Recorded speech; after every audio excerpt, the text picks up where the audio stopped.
So someone sent me today a graph of how Germany's changed its energy mix from relying 30% on Russian gas to just 3.5% at the moment, which I don't even know how they get it, considering that the Americans blew up Nord Stream 1 and 2, but let's go with they still get 3.5%. Anyway, so this is who took the leeway. It was LNG, which is liquefied natural gas, comes in containers, comes by ship, and that's how you do it. Now, this sounds, so it's basically meant to show, look, Germany's managed to diversify, we're not reliant on this dictatorship of Putin, and we're now self-reliant. Okay, so the first thing you have to realize is LNG is ridiculously expensive, okay? Much more expensive than cheap Russian gas. So it's, as I said, it's like me normally getting a bus to work and now suddenly getting a helicopter to work. So they both get me to work, but just one costs extremely more, a lot more.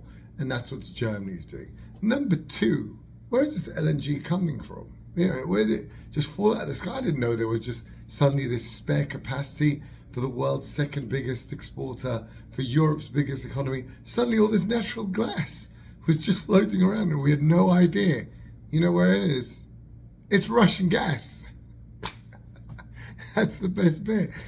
Russia's just piping it to China, and China just resells it to Germany, and Germany knows this.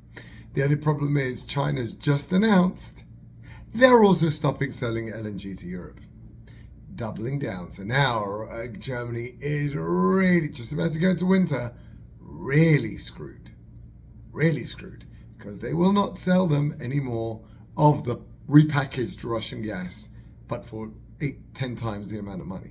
So gas prices are going to go up incredibly. Now, another graph, again, I'm going to try and stick this at the end of the video, is Europe's trade surplus. So it's huge trade surplus for many, many years. It's never really had a trade deficit.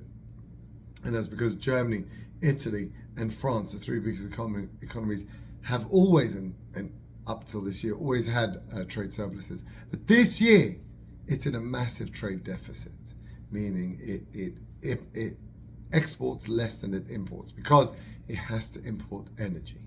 Now, what does this mean? That means that European goods are going to become very, very expensive because manufacturers have to include the input costs into their production. So if their PPI, if their producer price inflation is 10%, they're going to have to pass that on eventually. They try and cope, they try and suck it in, they try and absorb it, they try and wait it out.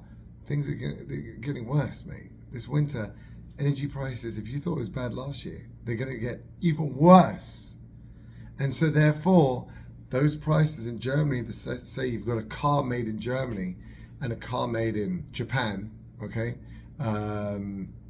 Japan's got sanctions, so car made in Germany, better. Car made in Germany and car made in America.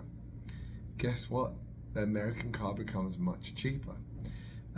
And really the only two winners out of this whole Russian-Ukraine farce, a war that no one really should be getting involved with other than Russia and Ukraine, is the only two winners coming out of this is America with its cheap, free domestic energy, and China because it imports cheap Russian energy. So if you're a cheap energy producer, which is only Russia, it's only America and China, you're the only two people that can manufacture.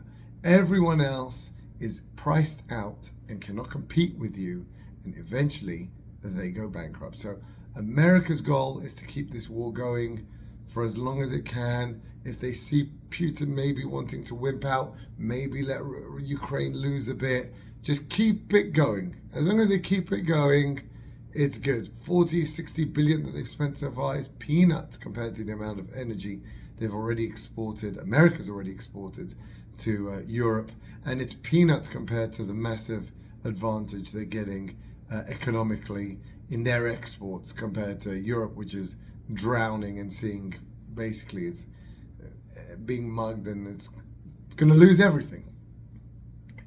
It relied on cheap energy. It relied on very cheap energy for its manufacturing powerhouse, and it's not there anymore.